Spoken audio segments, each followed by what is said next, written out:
Hallelujah. Purihin ang ating Panginoon. Amen. Tinulit ko po ngayon ay Day of Pentecost. May 24, 2026. Ito yung petsa na kung saan doon pumatak ang araw ng Pentecostes. Pentecost Sunday ang ating tawag sa Day of Pentecost dahil every Sunday po yan tumatapat. Pentecost Sunday. Kapag sinabing Pentecost Sunday, ito po ay tumutukoy sa tinatawag na kapanganakan ng church. Amen? Tumutukoy ito sa kapanganakan ng church o yung church day of birth. Parang birthday mo ngayong kapatid. Amen? Parang ito yung kaarawan bilang ikaw ay church ng Panginoon. This day, ang araw na ito ay nagpapaalala sa atin ng pagbaba ng Banal na Espiritu sa mga apostoles at sa church ng o sa early church ng ating Panginoon, early church people. Kung saan po ang Day of Pentecost ay pumapatak po siya ng 50 days mula nung muling mabuhay ang ating Panginoong Jesucristo. Amen? 50 days after the resurrection or Resurrection Sunday. Naalala ba ninyo yung Resurrection Sunday natin? Kasama ba kayo doon? Nung muling pagkabuhay, kasama ba kayo doon? Kailan yon nangyari? 25 or May? Akala ko May 25. That was April 5. Yes. That was April 5, yung ating Resurrection Sunday. Ginanap natin saan? Sa Bulacan? Ginanap natin, di ba? Sa isang event place. Nagdala kayo ng mga ihaw-ihaw, tapos hindi nyo natandaan. Saan yung sa Bulacan? Nakalimutan ng mga nag-organize ito. Yung location kung saan kayo nagdaos ng Eugenio's. Yun. Doon sa lugar ng Plaridel, Bulacan. Palakpakan natin si Lord. Yan ang mga very short memory. Hindi nyo na talaga naaalala. Ano lang yun? March 5 lang yun. April 5, bago ko umalis. Tama? Bago ko nag-mission outreach sa Doha, ay nagkaroon tayo ng outing. Hindi naman ako naligo. Doon lang ako sa isang tabi.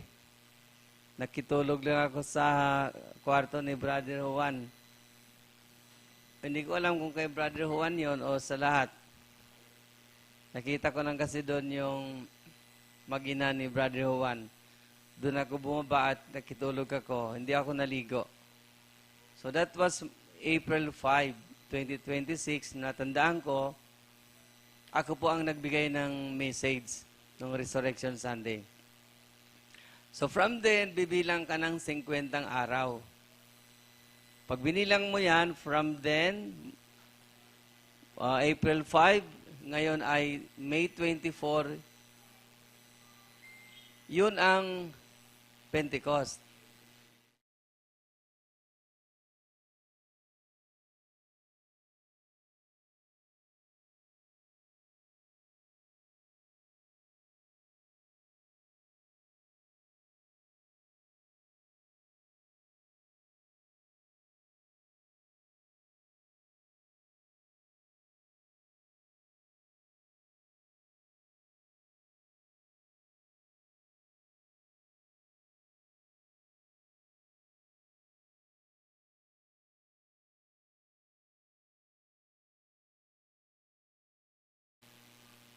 araw po ng pagbuhos ng Espiritu Santo.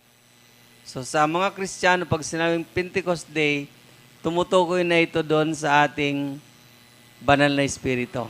Amen?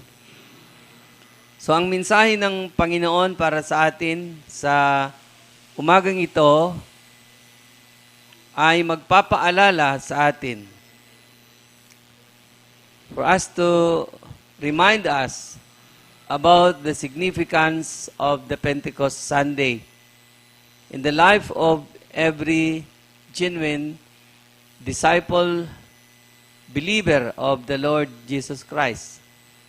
And to remind us the spiritual victory it assures to us devoted to the workings, power, and lordship of the Holy Spirit. Ito po ang nais pong ipaabot sa atin ng Panginoon sa mensahe ng kanyang mga salita. Sapagat napakarami sa atin, ang hindi po nila alam na ngayon ay Pentecost Sunday. Pero taon-taon naman natin itong ipinagdiriwang. Mayroon pa nga tayong isang Pentecost Sunday na punong-puno ng mga offering, mga prutas, mga pagkain na nandito sa harapan. Pero ngayon, tingnan niyo po ang ating pong kapaligiran. Ibig sabihin, nakakalimutan po ng church na mayroon talaga tayo ngayong gawain. Di ba dapat, katulad ito, malayo po ang inyo pong overseer, nasa probinsya po kami, dumating kami kagabi ng almost 12 midnight na. So wala kaming pagkakataon para magpaalala sa inyo. Pero ang ating kapaligiran ay isang malinaw na pangitain na nakakalimutan ng mga Kristiyano, nakakalimutan ng mga church people na ngayon ay Pentecost Sunday. Di ba? Kailangan natin itong mapag-alab sa ating mga puso ang araw ng Espiritu Santo. Amen? Yun ngang tinatawag nating Christmas na pinaniniwalaan ninyo na doon pinanganak ang Misaya, doon nga ay nagkakandara pa kayo na gumasos ng napakalaki-laki para sa mga party. Isang buwan selebrasyon, Disyembre. Samantalang wala sa Biblia na doon ipinanganak ang Mesyas. Samantalang ang araw na ito ay nasa Biblia kung saan doon dumating ang banal na Espiritu. Kung alin pa yung nasa Biblia, siya pa ang nakakalimutan ninyo. Amen? Yung nasa Biblia pa ang ating madaling makaligtaan na kung saan ito po ang napakahalaga sa atin sa buhay ng iglesia. Sapagat ang banal na Espiritu ang siyang kasama natin ngayon. Can I hear an amen from you? Siya ang kasama natin ngayon. Kaya ang mga Kristiyanong dikit o mayroong pagkilala sa gawain ng Espiritu Santo, sila yung mga Kristiyanong mapagtagumpay. Pero yung mga Kristiyanong hindi po nila binibigyan ng mataas na pagkilala ang banal na Espiritu sa kanilang mga buhay, sila po yung mga Kristiyanong madalas po ay mga talunan na Kristiyano. Kaunting problema, iyak. Kaunting problema, ayaw na magtuloy sa gawain. Kaunting kagipitan, lumalayo sa Panginoon. Pero ang mga Kristiyanong empowered ng banal na Espiritu, kahit po anong kagipitan, nandun po siya, na siya po ay isang buhay na Kristiyano. Isang buhay na patotoo ng ating Panginoong Jesucristo. Amen po ba? Uulitin ko po ang nais po ng Panginoon sa mensahe ngayong araw. The message of God's Word for us today will remind us about the significance of the Pentecost Sunday in the life of every genuine disciple believer. Disciple believer. Tagasunod at mananampalataya of the Lord Jesus Christ. And to remind us the spiritual victory, upang ipaalala sa atin ang katagumpayang spiritual. Spiritual victory, it assures to us na tinitiyak ng Espiritu Santo sa bawat isa sa atin who are devoted to the working power and lordship of the Lord Jesus Christ. Napakalinaw po doon po sa mga Kristiyano, doon po sa mga mananampalataya na sila po ay devoted, nakalaan ang kanilang mga sarili. Devoted to what? To the working, sa gawain. Devoted to what? To the power. Devoted to what? To the lordship of the Holy Spirit. Doon sa paging Panginoon ng Espiritu Santo sa ating mga buhay.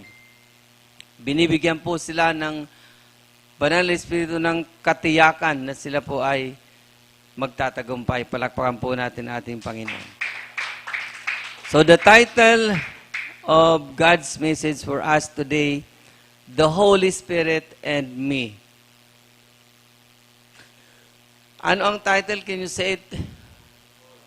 The Holy Spirit and Me. Nandyan ba? Naka-plug ba sa atin? Nasa screen ba? Ayan, nakikita nyo, nasa screen. Tama?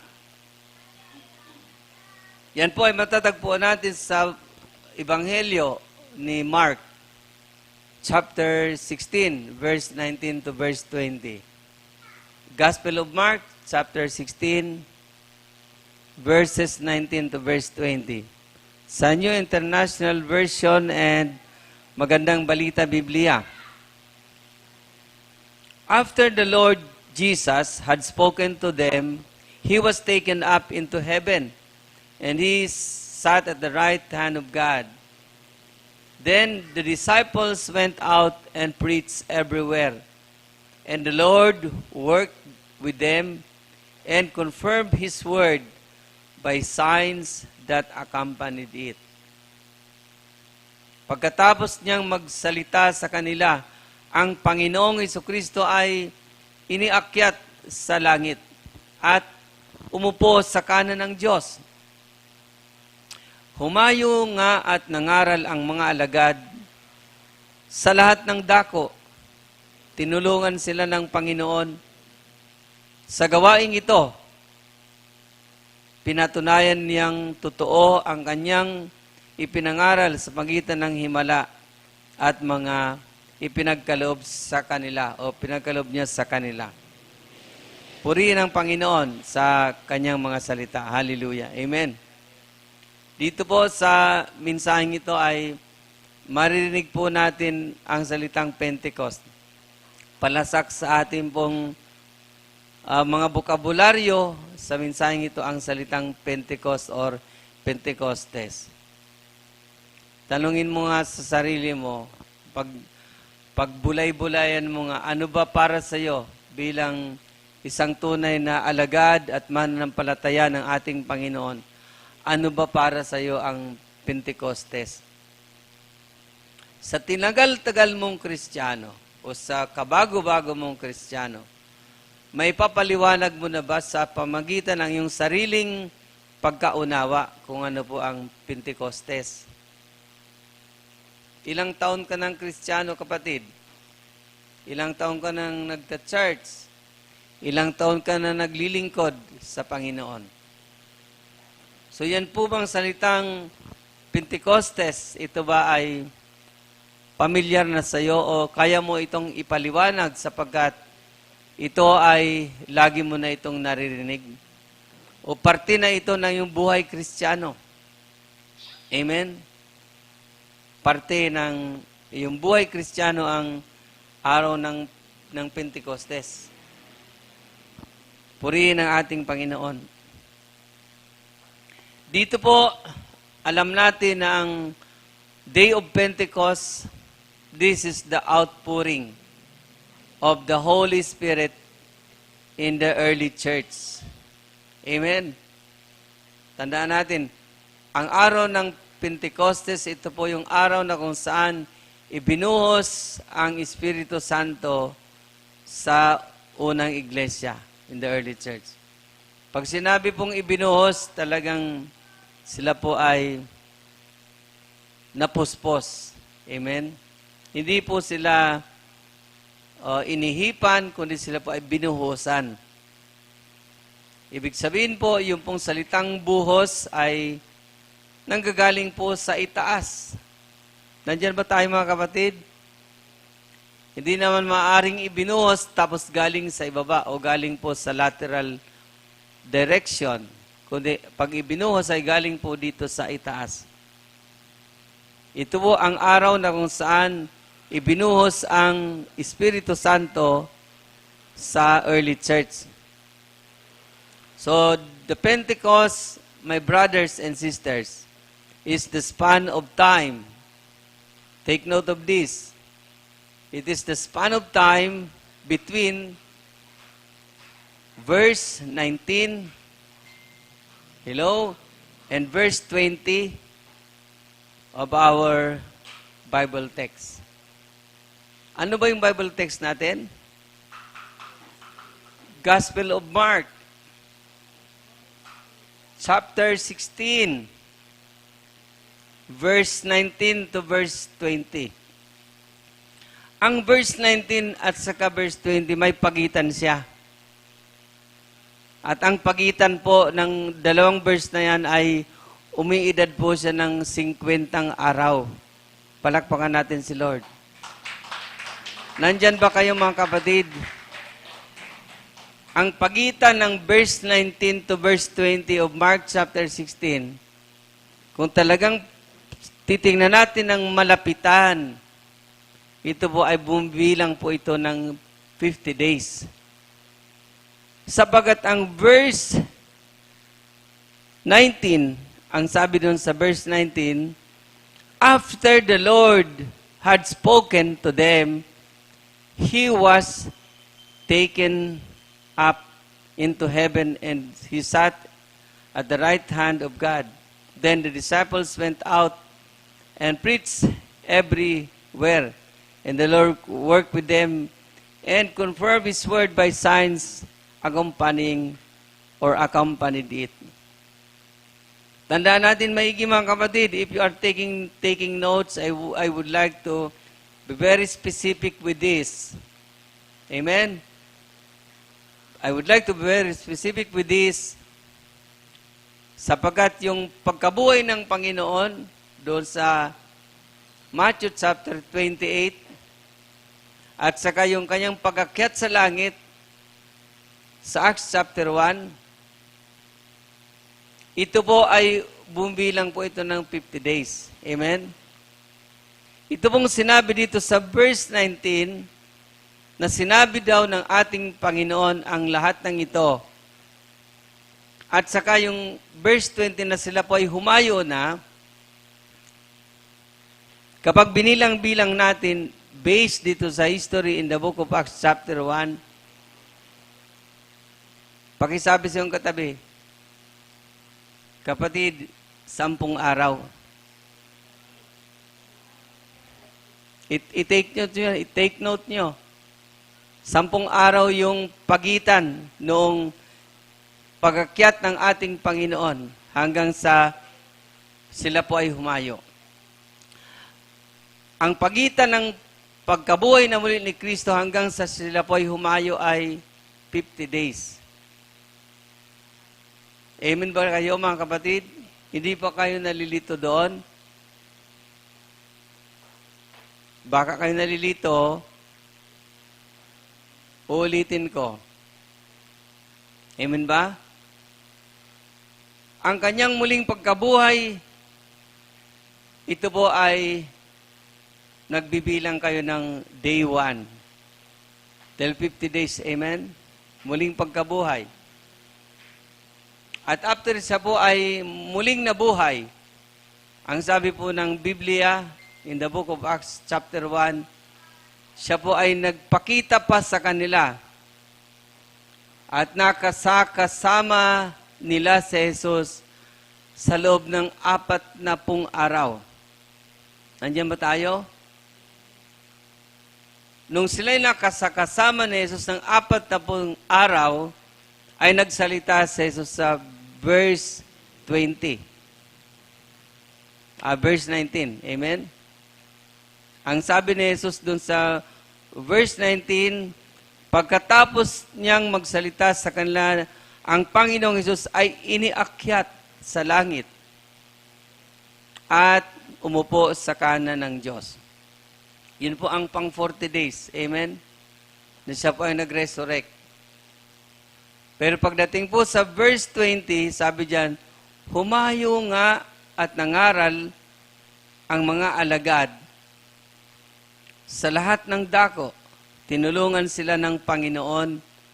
Sa gawaing ito, pinatunayan niyang totoo ang kanilang ipinangangaral sa pamagitan ng himala at pinagkaloob sa kanila. 40 days kanina, amen, na napatunayan si Jesus ay buhay, umakyat sa langit, pero sa verse 20 sila po ay humayo na. Ilang araw na po yon? 40 plus 10, 50. Palakpakan natin si Lord. 40 plus 10, 50. Kaya doon po nangyari yung Pentecostes. Doon po sa pagitan ng verse 19 to verse 20. Amen ba? Doon po nangyari yung pong Pentecostes. In chapter 1, verse 6 to verse 11, ito po yung araw po ng kanya pong pag-akyat sa langit ng ating Panginoong Jesucristo. Una muna, ano ba nauna? Pag-akyat ba sa langit o muling pagkabuhay? Ano ang nauna? Siyempre nabuhay muna. Hindi man pwedeng umakyat muna sa langit bago nabuhay. Pagkabuhay muna, ibig sabihin po, nagkaroon muna ng muling pagkabuhay na pinagdiwang po natin noong April 5. Amen? Nagkaroon ng muling pagkabuhay bago po siya umakyat sa langit. In Acts chapter 1, verse 6 to verse 11, ito po yung pag-akyat sa langit. Anong sabi dyan? Then they gathered around him and asked him, Lord, are you this time going to restore the kingdom of Israel? He said to them, it is not for you to know the times or dates the Father has set by His own authority. But you will receive power when the Holy Spirit comes on you, and you will be my witnesses in Jerusalem and in all Judea and Samaria and to the ends of the earth. After he said this, he was taken up into their very eyes, and a cloud hid him from their sight. They were looking intently into the sky as he was going, when suddenly 2 men dressed in white stood beside them. Men of Galilee, they said, why do you stand here looking in the sky? The same Jesus who has been taken from you into heaven will come back in the same way you have seen him go into heaven. Ito yung pag-akyat ni Kristo sa langit. Na habang sila po ay nakatitig sa ating Panginoong Jesucristo, dahil pinatunayan na siya po ay buhay, habang sila ay nakatitig sa ating Panginoong Jesucristo, si Jesucristo po ay iniakyat sa langit. Amen? At siya po ay natakpan sa kanya pong paningin. Kaya yung pong mga anghel ng Diyos ay nagsabi sa kanila, makikita mo yan doon sa verse 11, Men of Galilee, they said, why do you stand here looking into the sky? Bakit kayo nakatingala sa langit? Itong Jesus na ito, the same Jesus who has been taken from you into heaven, will come back in the same way you have seen him go into heaven. Muli siyang babalik. The same way, kaparehas sa paraan, the same manner na siya po ay umakyat sa langit. Paano ba siya umakyat sa langit? Siya po ay iniakyat at natakpan po siya ng alapaap o ng ulap. At sabi ng babalik siya na in the same manner, mayroon din pa rin pong ulap. Siya po ay muling babalik na siya po ay nasa alapaap. Palakpakan po natin ang ating Panginoon.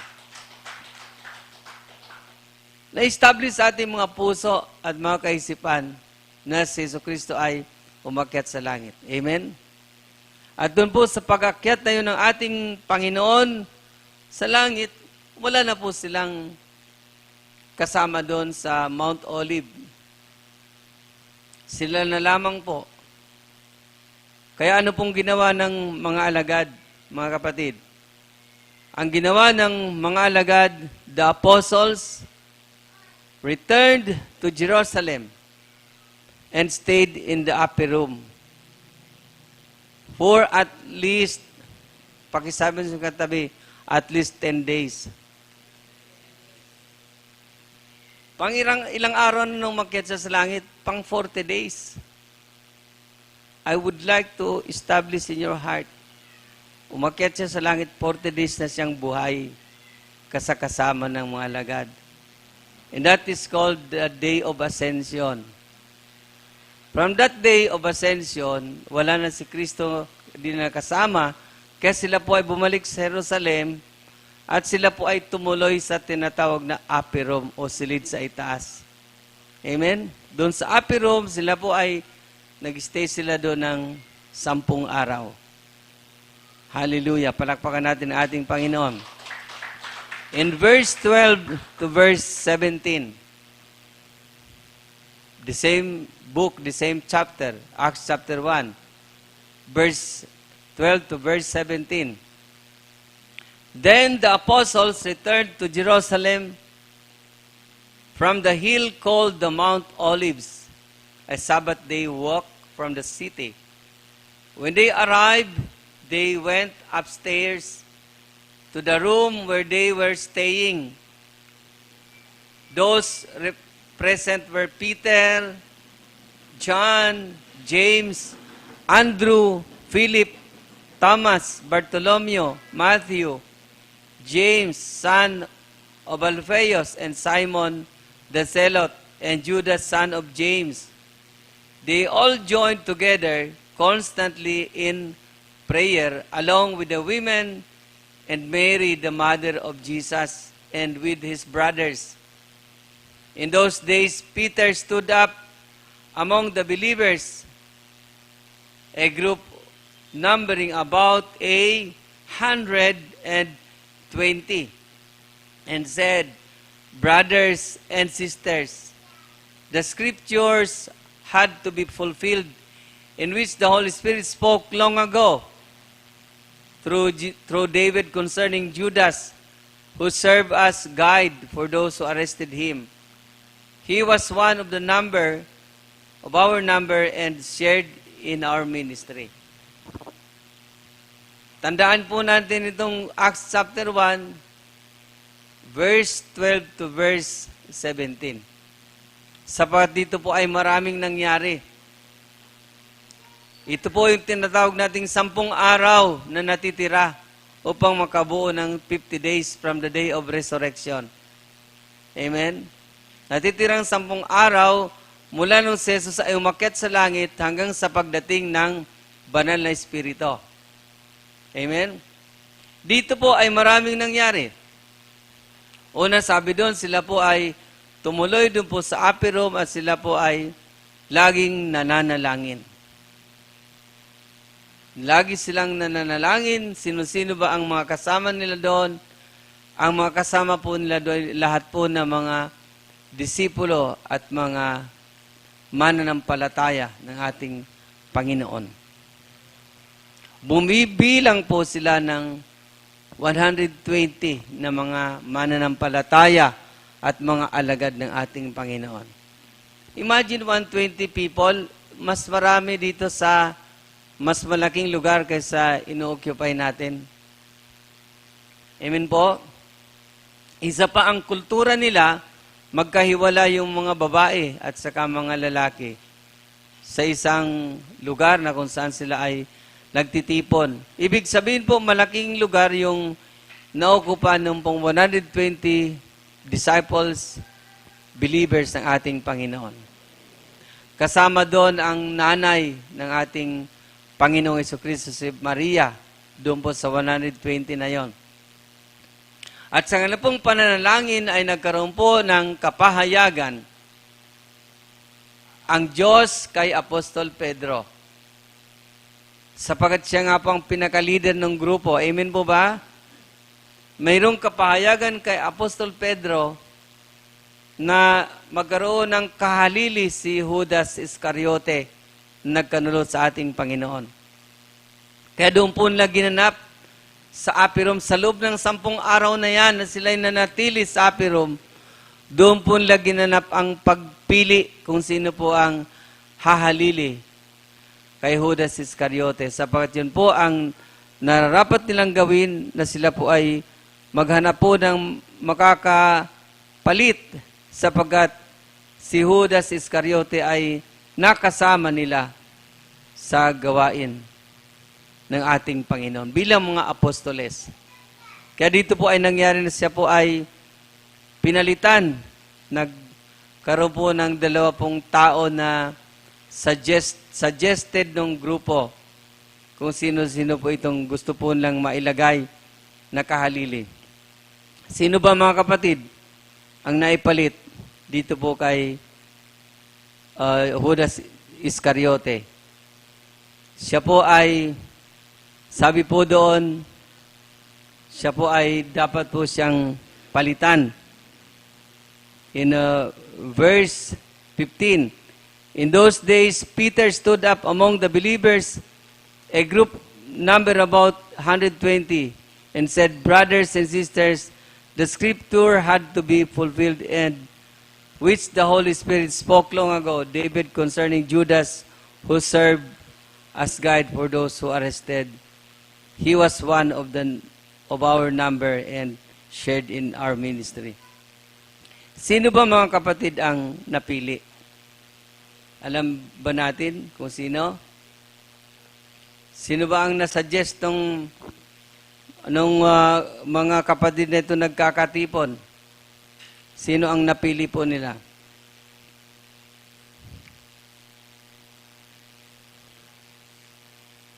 Sino po? Ibig sabihin, hindi nyo talaga alam ang istorya, no? Lakas ng mga pastoritse. Dalawa, si Barsabas at saka si Matias. Sino po ang nabunot?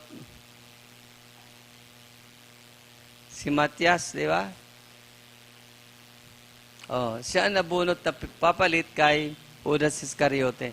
Kaya sa 10 araw na yan, during what we call waiting time, may prayer meeting sila palagi, pumili silang ipapalit kay Judas Iscariote. At nakapili po sila upang matupad kung ano po ang sinasaad ng kasulatan. At sa loob po ng 10 araw na yan, mga kapatid, sila po ay nasa upper room. Bakit po? Dahil di po magkakaroon po ng another na piyesta. Kagagaling lang nila sa isang piyesta, yung Pasko, mayroon tayong Passover Friday. Nandiyan ba tayo mga kapatid? Kagagaling lang nila sa isang Pasko, isang piyesta. Pagkatapos ng Pasko, yung Passover Friday, nagkaroon ngayon ng Resurrection Sunday. Amen ba? Friday, ang sabi natin sa ating kinagisnan ngayon, Biyernes Santo, Sabado de Gloria, ano pa sabi? Yung linggo ng pagkabuhay, ginawa na ngayong Easter Sunday. There's no such thing as Easter Sunday. Nandiyan ba tayo? Pilit na pinapalitan ng kaaway ng mga paganong terminolohiya upang tayo ay malito. Mga kapatid, kung hindi natin alam ang ganitong mga istorya, kasaysayan ng kung paano na ipanganak ang Iglesia ng Panginoon, napakadali po nating lansin. Amen po ba? At yan po mga panlalansin na yan, mag-uumpisa yan sa ating spiritual na buhay. Hanggang tayo po ay malansi po tayo sa iba pang aspeto ng ating mga buhay. Kaya kung sa spiritual na buhay, stable tayo. Yung mga kasaysayan na yan ay mayroon po yan spiritual significance sa ating pong buhay. Hindi po yan basta lang nalagay dyan na kasaysayan na yan, kundi yan po ay mayroon po yan spiritual significance. So siya po ngayon ay nagkaroon na ng kahalili. Balik natin doon. Amen? Nagkaroon na siya ng kahalili. At habang sila po ay naroon sa upper room, ay nagkaroon po sila ng paghihintay. Saan? Sa susunod po na piyesta. Ulitin ko po yung mga piyesta. Ha? Una, Passover Friday. Tapos, Sunday, yung Resurrection Sunday. After Resurrection Sunday ay Paskwa. Nandiyan ba tayo mga kapatid? Paskwa. Ibig sabihin ng Paskwa ay 50 days. Passover means 50. That is Greek word. Penta. Meaning 50 days from the day of resurrection. Sapat doon sa linggo na yon after the Passover, ay ikinakaway po doon sa altar yung pong tinatawag na wave offering. Yung po ay palatandaan na simula sa araw na yon ay bibilang sila ng 50 araw at yung 50 araw yun po ang araw ng Pentecostes. Palakpakan po natin ating Panginoon. Hallelujah! So dumating na po yung araw ng Pentecostes. Amen? Dumating na po ang araw na ito kung saan ang mga mananampalataya ay nandun na po sila sa upper room. 120 na mga disciples nandun na po sila sa upper room at natupad po sa kanila yung ipinangako ng ating Panginoong Jesucristo habang sila ay kasama pa, nangako ang ating Panginoon na ipapadala sa kanila ang Espiritu Santo. Maging nung bago siya umakyat sa langit, in Acts chapter 1 verse 8. Nandiyan ba tayo? In Acts chapter 1 verse 8, yan po ay sinabi ng ating Panginoon sa kanila. Sapagkat nag-aakala yung mga alagad ng ating Panginoon na ang pagliligtas na gagawin ni Kristo ay isang politikal na pagliligtas. Sapagkat sila po ay nasa ilalim ng opresyon ng mga Kastila. Kaya tinanong ng mga alagad ng ang ating Panginoong Jesucristo. In Acts chapter 1, verse 6, ano sabi dyan? They gathered around him and asked him, Lord, are you at this time going to restore the kingdom of Israel? Verse 7, he said to them, It is not for you to know the times or dates the Father has set by His own authority. Wala sa inyo na malaman pa kung kailan ito gagawin, yung pag-restore ng Kingdom of Israel. Wala na sa inyo na malaman. Ang importante, to make it paraphrasing, ang importante, verse 8, ano sabi dyan? Can you read it with me? Ready? 1, 2, 3. But you will receive power when the Holy Spirit comes on you, and you will be my witnesses in Jerusalem, and in all Judea and Samaria, and to the ends of the earth. Yan po ang sagot ng ating Panginoon. Malayo doon sa kanyang tanong na inyo na bang muling itatatag ang Kingdom of Israel? No. However, verse 8, you will receive power. Palakpakan natin ang ating Panginoon. Hallelujah. After he said this, he was taken up before the very eyes, and a cloud hid him from their sight. So ito po yung pangako ng Panginoon. Verse 8, tatanggap sila ng kapangyarihan mula sa, kapag dumating sa kanilang banal na Espiritu, at sila ay maging mga saksi, mga witnesses ng ating Panginoon sa lahat ng mga taga-Jerusalem. sa mga taga-Judea, Samaria at sa lahat ng mga sulok ng mundo. Purihin ang ating Panginoon. At yun ang nangyari sa kanila habang sila ay nandoon sa upper room. Naghintay sila nung next festival, which is the Passover. Wala namang kamalay-malay ang mga alagad at lahat ng mga nasa piyesta na sa araw pala na ay darating ang banal na Espiritu. Amen ba? So from the day of resurrection to the day of Pentecost, nabanggit ko na yung kanina, yung resurrection, Matthew chapter 28, nabanggit ko na yung kanina. At ngayon nasa day of Pentecost na po. Sapagat 10 araw lang naman ang itinagal nila sa upper room. Dito sa day of Pentecost, makikita mo dyan sa Acts chapter 2, from verse 1 to verse 4. Acts chapter 2, verse 1 to verse 4, ito na yung pinakapista. Amen? Yung pista na sumunod sa Pasko. Pasko, Pentecostes, ito na siya, 50 araw. Ito na siya, sabi niya, when the day of Pentecost came, they were all together in a place. Suddenly, a sound like blowing of a violent wind came from heaven and filled the whole house where they were sitting.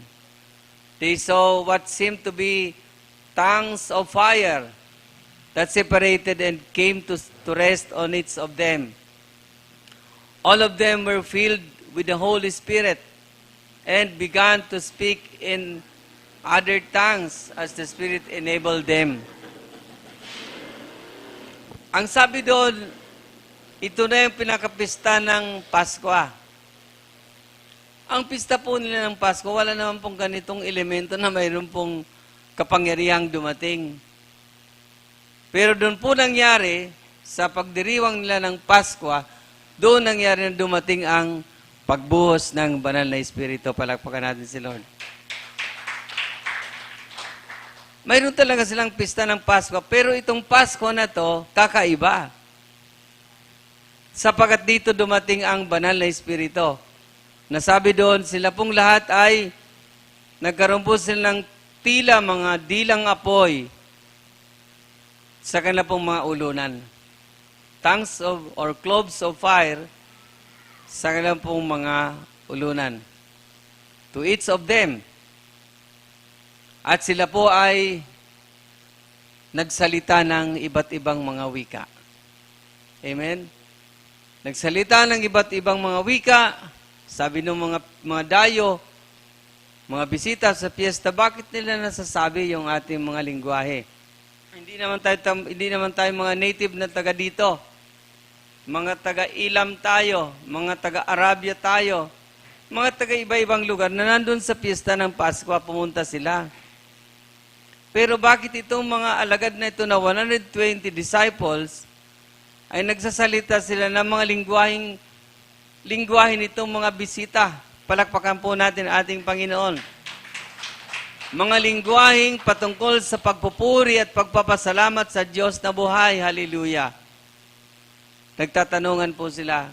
At sila po ay napagkamalan pang mga lasing. Amen?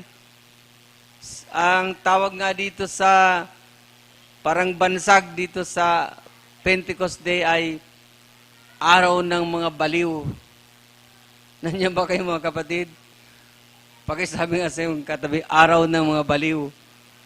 Kasi para silang mga lasing, para silang mga baliw na nagsasalita ng ibang lingwahe, na mas mismong silang nagsasalita, hindi nila naiintindihan kung ano yon. These are guys who are crazy. Crazy guys. Looks like crazy guys. Pero matitino naman, sapagkat sabi ni Pedro, it's only 9 a.m. Amen? Alas 9 pa lang ng umaga, bakit sila malalasing? Nakukunik ba niyo yung mga dotted lines? Nakukunik niyo ba? Oh, pakinggan niyo. Alas 9 pa lang ng umaga, hindi sila mga lasing. Nakukuha niyo ba yung connection? Piyesta yun, kapatid. Saan ka nakita ang piyesta? 9 a.m. pa lang, lasing na mga tao. Kumusta, Sister Tita, sa Bulacan? Pag piyesta ba, alas 9 ng umaga, lasing na ba ang mga Bulakenyo? Hindi naman, di ba? Alas 9 pa lang ng umaga, meaning nakakaligo lang ng mga yon. Baka hindi pa nga nagbe-breakfast yung iba. Kaya ito yung araw na to, na pagkamalan silang mga lasing. Itong mga 120 na mga disciples. Pero ipinaliwanag po ni Apostol Pedro na itong kanila pong pagiging mistulang lasing, sila po ay hindi po lasing, kundi sila po ay napuspos ng banal na Espiritu. Palakpakan po natin ang Diyos na buhay. Hallelujah. Kapatid, ano ba ang kadahilanan? Ano ba ang kahalagahan? Bakit kinakailangan silang mapuspos ng banal na Espiritu? Mas maniniwala tayo sa sinasabi ni Apostol Pedro kaysa doon sa sinasabi ng mga unbelievers na pinaparatangan silang mga lasing. Pero sabi ni Apostol Pedro, hindi sila lasing sapagat 9 a.m. pa lang. Bagkos ngayong araw na ito sila ay napuspos ng banal na Espiritu sapagat tinupad ng Diyos ang propesya sa pagitan ni Joel, ni Prophet Joel, na sa mga huling araw ay ibubuhos ko ang aking Espiritu sa lahat ng laman. Palakpakan po natin ang Diyos na buhay. Hallelujah. Ano ba yung kahalagaan? Bakit sila kinakailang mapuspos ng banal na Espiritu? Nakalimutan nyo agad? Di ba sabi sa Acts chapter 1 verse 8, anong sabi doon? Sapagat sila ay magiging mga saksi ni Jesucristo sa pagsaksi sa Ebanghelyo ni Jesucristo sa lahat ng mga taga-Jerusalem, sa lahat ng mga taga-Judea, mga taga-Samaria, hanggang sa dulo ng mga daigdig. Palakpakan natin si Lord. Hanggang sa dulo ng daigdig, kapatid. Doon pa nga lang sa Jerusalem, pinapatay na sila. Without the power of the Holy Spirit, hindi sila makakapangaral. Hindi sila makakapag-witness kay Kristo. Hindi nila masasabing si Kristo ay muling nabuhay, matatakot sila. Manginginig sila sa takot. Matatakot sila at lagi po lang isa sa alang-alang ang pong sariling mga kapakanan. Dahil po, sila po ay mayroon po lamang silang sariling personal na lakas. Ngunit kung nandun sa kanila ang kapangyarihan ng banal na Espiritu, hallelujah, ma-overcome nila ang takot na ito upang ipangaral ang tungkol kay Jesucristo mula sa Jerusalem, Judea at Samaria at hanggang sa mga dulo ng daigdig. Palakpakan natin ang ating Panginoon. Alam mo kapatid, kakaiba ang matatawag natin, sabihin nating performance. Sabihin natin na performance yan. Huwag na natin sabihin, yan yung buhay niyan. Let's say na yung performance ng isang Kristiyano, kakaiba ang performance o kakaiba ang gawain, kakaiba ang paninindigan ng isang Kristiyanong puspos ng banal na Espiritu. Kapag ang pinag-usapan ay pagpapatotoo sa ating Panginoong Jesucristo. Amen ba? Yung mga puspos ng banal na Espiritu, hallelujah. Katulad nila, pinapatay na sila. Pinagbabantaan na ang kanilang mga buhay. Kinukuha na ang kanilang mga ari-arian. Pero nagpapatuloy pa rin silang maging saksi ng ating Panginoong Jesucristo. Nagpapatuloy pa rin silang ipangaral ang mabuting balita sa lahat ng tao sapagkat sila po ay puspos ng banal na Espiritu. Iba po yung hindi po puspos ng banal na Espiritu. Kaunting pananakot, kaunting sabihin, papatayin kita dito pag bumalik ka. Hindi na talaga yan babalik. Dahil ang lakas at nataglay po niya ay galing lamang sa kanyang sarili. Ngunit kung ang lakas na taglay niya ay galing sa Panginoon, galing sa banal na Espiritu, hindi po yan matatakot sa pananakot sa Kanya. Yan po ay babalik at babalik upang maipangaral ang mabuting balita doon sa mga taong nandyan sa lugar na yan. Palakpakan natin ating Panginoon. Iba ang isang taong napuspos. Kaya nga, bakit ba sila kinakailang mapuspos? Upang sila ay maging mga saksi ng ating Panginoong Jesucristo sa Kanya pong mabuting balita o sa Kanya pong kaligtasan na inaalok sa mga tao.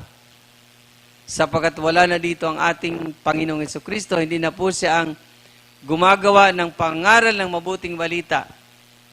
Ang gumagawa na po nito ay walang iba kundi ang church na ng ating Panginoon. At ang church na yan ay kinakailang ma-empower siya ng banal na Espiritu.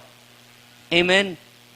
Kung wala po siyang kapangyarihan ng banal na Espiritu, madali po siyang mahintakutan. Amen. Kung wala sa kanya ang kapangyarihan ng banal na Espiritu, hindi po siya na-empower ng Holy Spirit, madali po siyang sumuko sa paglilingkod sa ating Panginoon. Madali po siyang sumuko sa pagpapagamit sa Panginoon upang maihayo ang mabuting balita. Napakadali mong sumuko sa gawain ng ating Panginoon. Napakadali mong sumuko sa mga pasanin o mga hamon sa gawain ito ng ating Panginoon. Like today, in your time, na napakadami po ng mga hamon. Napakadami mga sagabal sa paglilingkod sa ating Panginoon. Napakadami mga distraction. Yung iba hindi na nagpatuloy sa Panginoon, natalo sila ng kapangyarihan ng mundong ito. Yung kapangyarihan ng mundong ito ay gusto niyang maging makasarili. Kaya may mga Kristiyanong naging makasarili na lang kaysa pumunta sa gawain ng ating Panginoon. Kaysa magpagamit sa gawain ng ating Panginoon. Amen ba mga kapatid? May mga Kristiyanong madali pong tumigil sa gawain ng Panginoon dahil napapagod na sila. Sapagkat ang kanilang gamit, ang kanilang taglay na lakas, ay yung lakas ng kanilang mga sarili. Ngunit kung ang taglay na lakas ay lakas ng Espiritu Santo, hindi po siya titigil sa paglilingkod sa Panginoon. How about you, kapatid? Ano ba ang kapangyarihang gumagalaw sa iyong puso, sa iyong espiritu? Ito ba yung kapangyarihang nagsasabi na kahit anumang mangyari, ako ay susunod sa ating Panginoong Jesucristo. Kahit anuman mangyari, ako ay maglilingkod sa ating Panginoong Jesucristo. Kahit anuman na mangyari, hindi ako bibitaw sa aking pananampalataya sa ating Panginoong Jesucristo. Kahit anuman mangyari, hindi ako titigil sa paglilingkod sa ating Panginoong Jesucristo. Yan ba yung nararamdaman mo, nadarama mo sa iyong buhay? O kaunting init lang, hindi ka na pumupunta sa gawain, mainit lang na panahon? Nanya ba tayo? O mayroon lang kaunting tawag ang kaibigan, pare, halika, mag-inuman muna tayo. So doon ka na napunta. Pare, halika, mag-malling muna tayo. Kapatid, tandaan natin, hindi inaagaw ng Diyos ang ating kaligayahan. Amen ba? Hindi inaagaw ng Diyos ang iyong pagmumoling. Hindi inaagaw ng Diyos ang mga gawain mo na may kinalaman sa iyong social life or buhay panlipunan. Nais lang ng Panginoon na tayo ay dalhin sa Kanyang banal at matuwid na kalooban sa pagitan ng pagkilos ng Espiritu Santo sa iyong buhay. Amen ba? Palakpakan natin si Lord. Huwag na tayong lumayo dito lang sa ating local church. Amen ba? Araw ng Martes, mayroon tayong prayer meeting. Kung ikaw ay puspos ng banal na Espiritu, nandito ka talaga. Sa loob ng gawain, kung wala ka man dito, magta-chat ka sa group chat. Hindi po ako makakarating sa ating prayer meeting. Paki-pray na lamang po itong aking prayer request. Pero napakadalang na may nag-chat dyan na asking for prayer request. Meaning, hindi niya alam na mayroon palang prayer meeting on Tuesday. Palakpakan natin si Lord.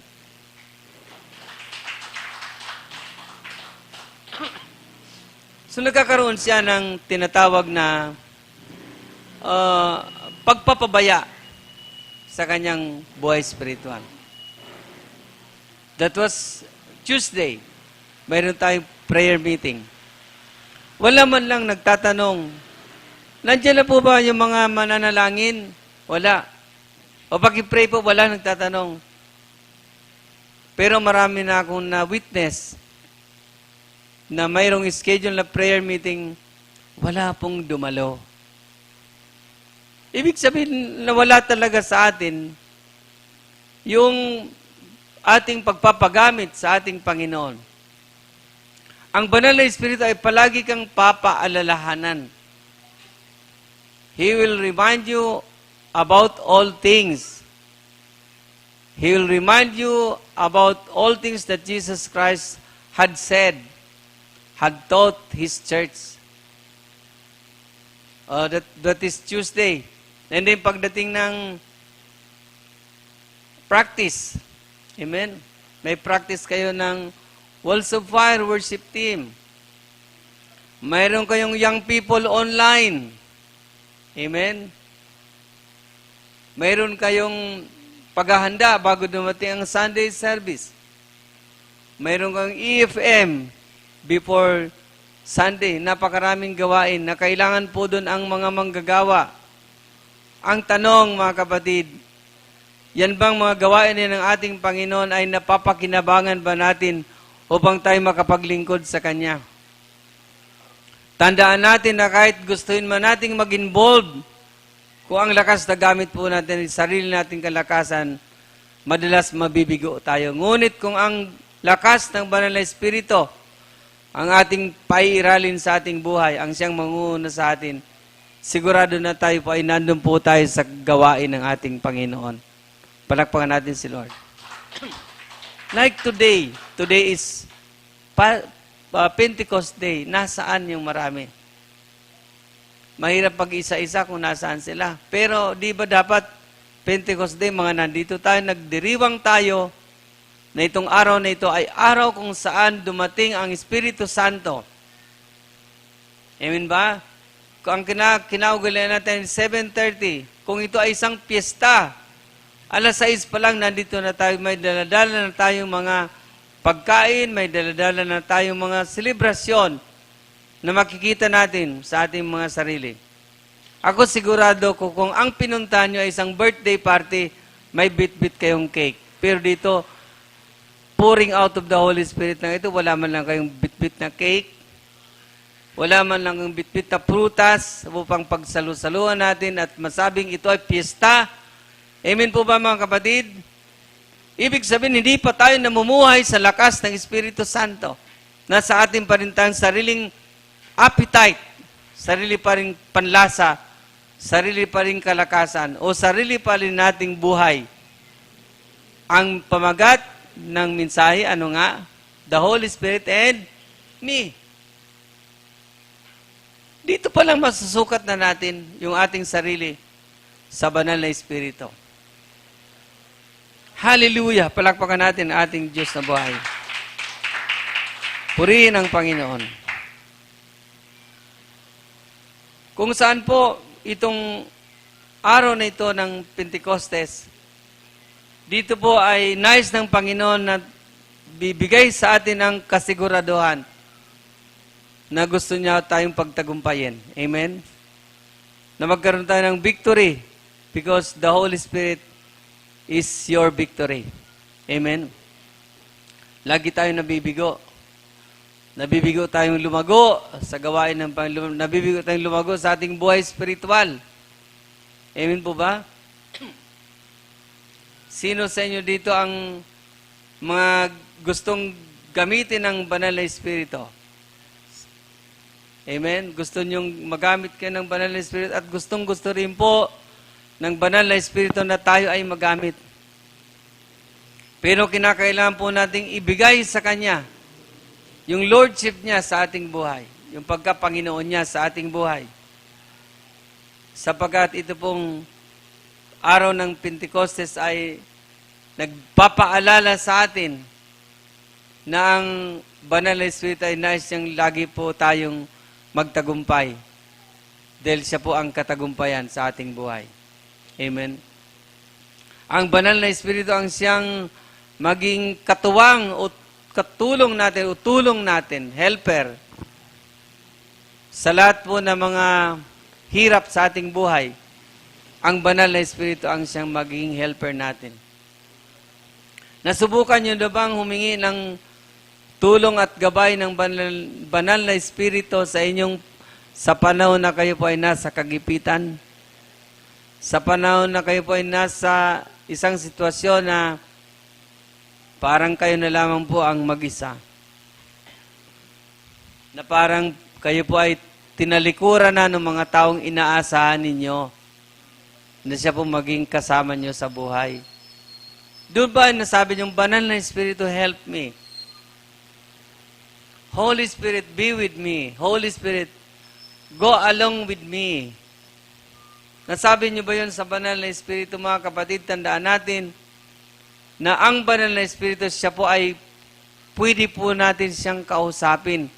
Katulad po siya ng ating Panginoong Jesucristo na siya po ay nakakausap po natin. Na si Kristo po ay nakakausap ng kanyang mga alagad. Ganoon po ang banal na Espiritu, siya po ay nakakausap natin. In your prayers, kinakausap niyo ba ang banal na Espiritu? In your prayers, yung mga hirap, mga pighati sa iyong buhay, nasasabi mo ba sa banal na Espiritu? Or naiimposiblihan ka pa rin hanggang ngayon? Na baka hindi totoo ang banal na Espiritu, na baka hindi totoo na tutulungan ka ng banal na Espiritu, na baka hindi totoo na alam ng banal na Espiritu ang iyong sitwasyon? Kapatid, isang bagay, because the title is The Holy Spirit and Me. Isang bagay, itatanong ko sa inyo, kayo ang sumagot. Kapag kayo ay natulog sa gabi, o matutulog kayo sa gabi at ang nasa inyong pong puso at kaisipan ay galit. Galit sa kapwa, galit sa mga tao na kasama sa trabaho, galit sa mga tao na kasama sa eskwelahan. Galit, basta galit siya. Galit sa sitwasyon. Nakatulugan nyo yung galit nyo. Galit ang puso nyo. My question is this. Nung kayo ba'y nagising ay masaya kayo? Sigurado nung nagising po kayo ay galit at sobrang galit ang nandun po sa inyong pong puso. Ngunit kung kayo po ay matutulog, mga kabataan, kayo, Sister Tita, ikaw, Brother Juan, ikaw, kayo dyan sa likuran, kayo dyan. Kung kayo matutulog at inyo pong sasabihin sa banal na Espiritu na siya po ang inyo pong inilalagay sa inyong puso. Kahit galit ka sa oras na yon, dahil galit ka nga sa mga tao, pero nung ikaw ay matutulog na, habang tulog ka, yung iyong kaluluwa ay nag-absorb siya ng kabutihan ng Diyos sa pangitan ng Espiritu Santo na nasa iyong buhay. Palakpakan natin ating Panginoon. Kaya kinaumagan, pagising mo, iba na ang kalagayan mo. Nandun na uli ang kalooban ng Diyos sa iyong buhay. Pero kung ngayong tulog ka, iniisip mo yung utang mo, saan ka kukuha ng pambayad, iniisip mo na ikaw ay sisingilin bukas, kaya mas maaga ka pang umalis kaysa darating na maniningil. Pero kung sabihin mo sa Espiritu Santo, Holy Spirit, ikaw na ang bahala sa akin. Ay baka pagising mo, nandun sa tabi mo yung pera na ibabayad mo sa maniningil sa iyo. Palakpakan natin ating Panginoon. Sapagat yan nga po ang kapangyarihan ng banal na Espiritu sa ating mga buhay. Kinakailangan lang tayong maging sanay na ang banal na Espiritu ay ating pong kasamain. Kausapin mo ang Holy Spirit. In your prayer, kausapin mo siya. Pero kung kahit nga po sa pagkain na hindi ka na makapag-pray, how much more na makakapag-pray ka sa Holy Spirit? Maging sa pagkain nga, naalala mo, hindi ka pa nakapag-pray, ubos na yung nasa pinggan mo na pagkain. Ibig sabihin ay napakahina pa ng iyong relasyon sa Panginoon. Kapatid, subukan mo mula ngayon, palakpakan natin si Lord, mula ngayon, kausapin mo ang banal na Espiritu. Mayroon kang problema sa pamilya mo, mayroon kang problema sa asawa mo, sa anak mo, bakit hindi mo kinakausap ang Panginoon? Mas marami ka pang kinakausap ng mga tao kaysa Panginoon. Amen? Dahil mas marami ang kinakausap ng mga tao, mas maraming problema ang ibibigay sa iyo. Pero kung ang kinakausap mo ay ang banal na Espiritu, hindi problema ang kanyang sasabihin sa iyo. Ang sasabihin niya sa iyo ay solusyon sa problema mo. Palakpakan natin ating Panginoon. Kahit kayo kabataan, umpisahan niyo anak na kausapin ng Espiritu Santo. He is true, He is real. Dahil kayo ay mananampalatayanan ng ating Panginoon, subukan nyo na sa inyong pong araw-araw na buhay, sa iyong panalangin, sa gabi bago ka matulog, ibukas mo sa Diyos ang iyong puso at bibigyan ka ng Panginoon ng kasagutan sa lahat ng iyong mga pangailangan because He is the power. You will receive power when the Holy Spirit comes upon you, and you will be my witnesses from Jerusalem, Judea, Samaria, and to the uttermost part of the earth. Hallelujah. Hallelujah, hallelujah, hallelujah. Hallelujah. Amen. Amen ba kayo doon? Hallelujah. Amen.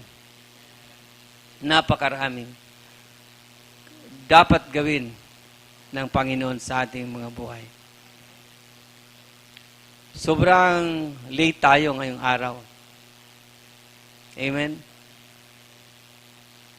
Pwede mo bang sabihin sa Holy Spirit, Lord, help me, Holy Spirit, na sa susunod na Sunday, sa susunod na mga practices, ay hindi po ako malate dumating. Pwede mo bang sabihin yan ngayon sa Holy Spirit? Mga kabataan, mga bawat isang narito, kahit hindi marinig yung katabi, kahit sa puso mo, kahit sa isip mo, nababasa ng banal na Espiritu, naintindihan ng nakikipag-relate ang banal na Espiritu sa iyong buhay, sa iyong sinasabi. Sabi mo, Holy Spirit, help me. Amen. Tulungan mo ko, banal na Espiritu, na ako ay maging kagamit-gamit sa gawain ng Panginoong Jesucristo. Amen. Tulungan mo ko, banal na Espiritu, na maging kagamit-gamit dito sa ipinagkatiwala mong ministeryo para sa akin sa church na ito. Hallelujah. Glory to God. The Holy Spirit and me. Kulang ang oras na nakalaan sa atin upang isa-isahin ko ang tungkol sa atin. The Holy Spirit and me. Ikaw, kapatid, kumusta? The Holy Spirit, nandiyan na. How about you? Kumusta ka naman? Kumusta naman ang iyong buhay sa Panginoon? The Holy Spirit and me. Mayroon nga nagtuturo na every morning daw, sabi ng minister na ito, sinasabi daw niya sa Holy Spirit, Good morning, Holy Spirit. Ay, napakagandang gayahin. Isang katotohanan, the Holy Spirit in me. Pwede mo siyang kausapin, pwede mo siyang i-greet every day. Pwede mo siyang i-greet in the morning, pwede mo siyang i-greet in the noontime, in the afternoon, and in the evening. Pwede mo siyang i-greet, pwede mong sabihin sa Kanya, kahit yung mga bagay na hindi mo nasasabi sa iyong kaibigan, sapagkat siya po ay kasakasama mo. Amen ba? Pwede mo sabihin sa Kanya, na ikaw ay tulungang makapamuhay ayon sa kalooban ng Panginoon. Pwede mong sabihin sa Kanya na ikaw ay tulungan na maging powerful ang ministry mo. Amen? Dito sa verse 20 in our main Bible text, anong sabi doon sa verse 20? Ang sabi doon, Then the disciples went out and preached everywhere. And the Lord worked with them and confirmed His word by the signs that accompanied them. Sabi nun sa verse 20, sila po ay, humayo sila. Pakisabi sa inyong katabi, kapatid, humayo daw sila. Nung sila'y humayo, sinamahan sila ng mga palatandaan ng kapangyarihan nagmumula sa Panginoon. Never expect power. Never expect the power of the Holy Spirit to manifest kung hindi ka naman po humahayo. Hindi ka pumunta dito sa gawain para mag-practice. Hindi ka pumunta dito upang mapaghandaan ng mga gawain ng Panginoon. Hindi ka humahayo para sa Ebanghelyo ng Panginoon. Ang ibig sabihin po ng paghayo, sila po ay pumunta upang magpagamit sa gawain ng ating Panginoon. Amen? At nung sila po ay pumunta, sila po ay nakakitaan sa kanilang buhay ng mga himala, mga palatandaan na sila po ay mga mananampalataya ng ating Panginoon. Amen. Signs, wonders, and miracles. Nakalagay yan sa ating vision and mission.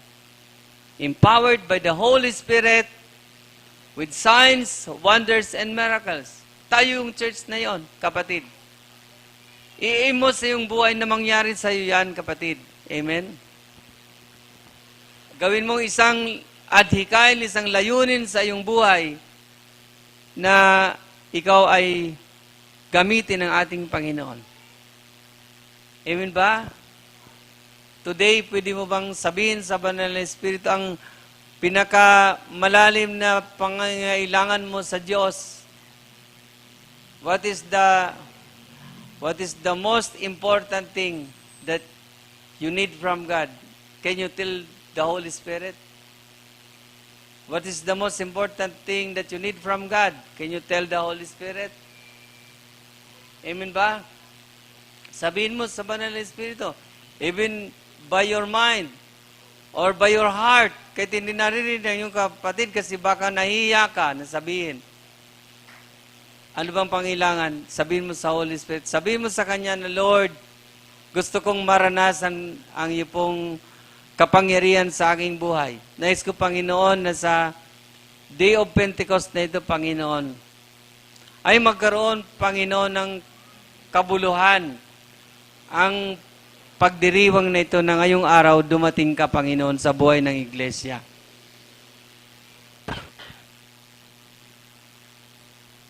Thank you, Jesus. Pwede bang masabi sa Panginoon ang mga bagay na yan?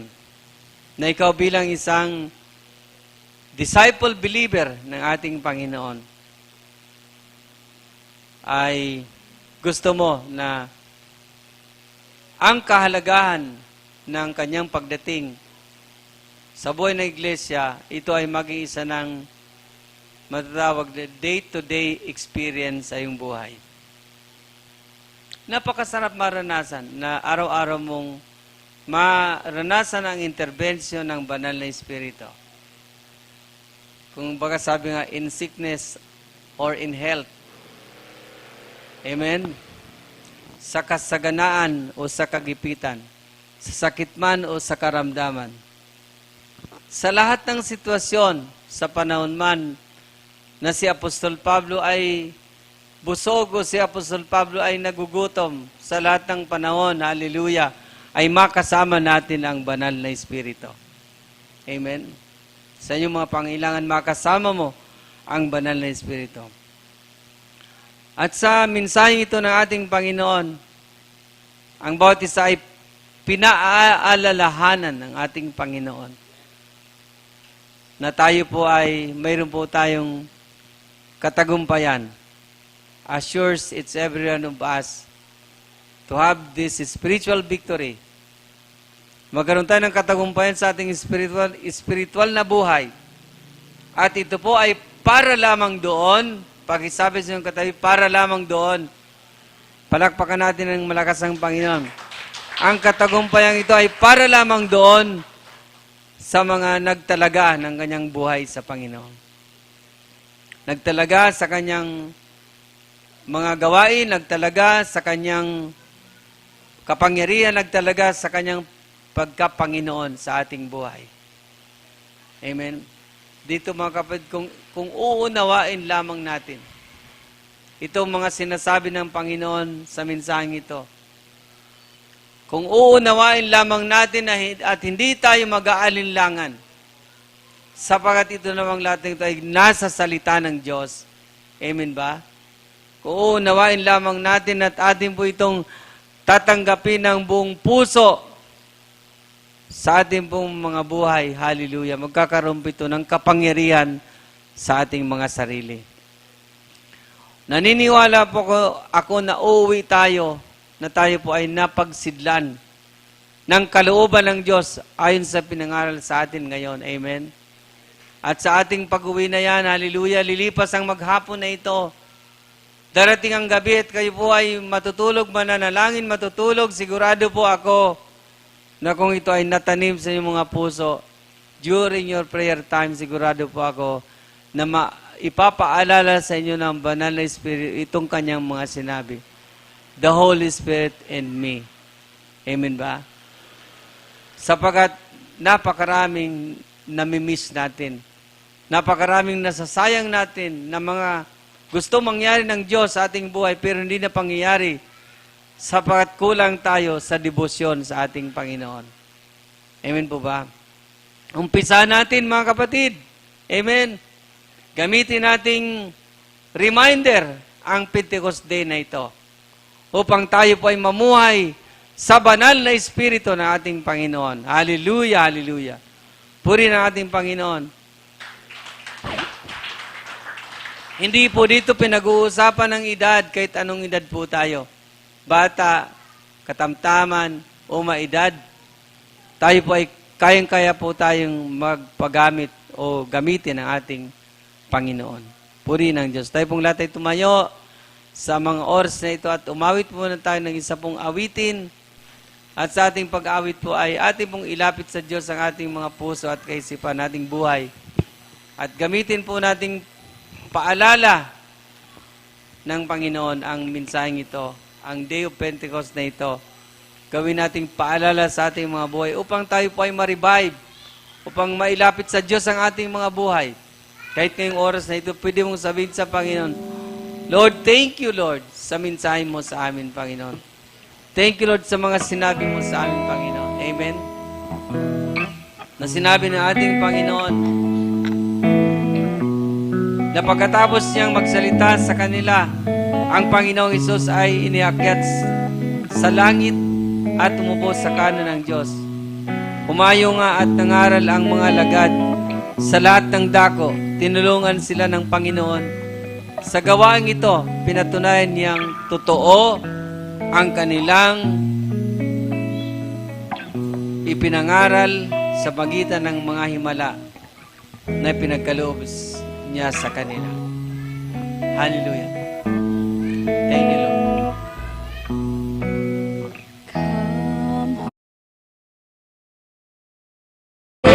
I grow to love you more. Come, Holy Spirit. Come, Holy Spirit. Fall on me now. Pwede bang ilagay mo ang hand mo sa iyong ulo? Ganito. I need your Thank you, Jesus. anointing. Come in your power. Lord. I love you, Holy Spirit. You're captivating my soul. And every day I grow to love you more. I'm reaching for your heart. You hold my life in your hands, drawing me closer to you. I feel your power in you. Nothing compares to this place where I can see you face to face. I worship you in spirit and in truth. I'm reaching for your heart. You hold my life in your hands, drawing me closer to you. I feel your power. Ipatong mo yung kamay sa iyong ulo upang sa pagpatong mo ng kamay sa iyong ulo ay dumaloy sa iyo ang kapuspusan ng Banal na Espiritu. Katulad sa araw ng Pentecostes, when the day of Pentecost came, they were all together in one place. Suddenly, a sound like the blowing of violent wind came from heaven and filled the whole house where they were sitting. They saw what seemed to be tongues of fire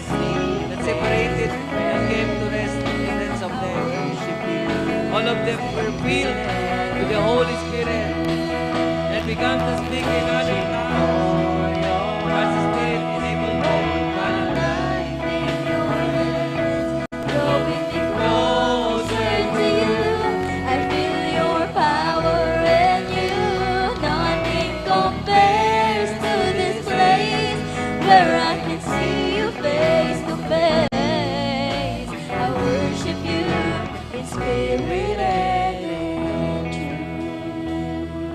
Dakilang Diyos, maraming salamat, Panginoon, sapagat sa araw na ito na pinagdiriwang namin ang araw ng Pentecostes, Panginoon. Isa po itong napakalaking paalala sa amin, Panginoon.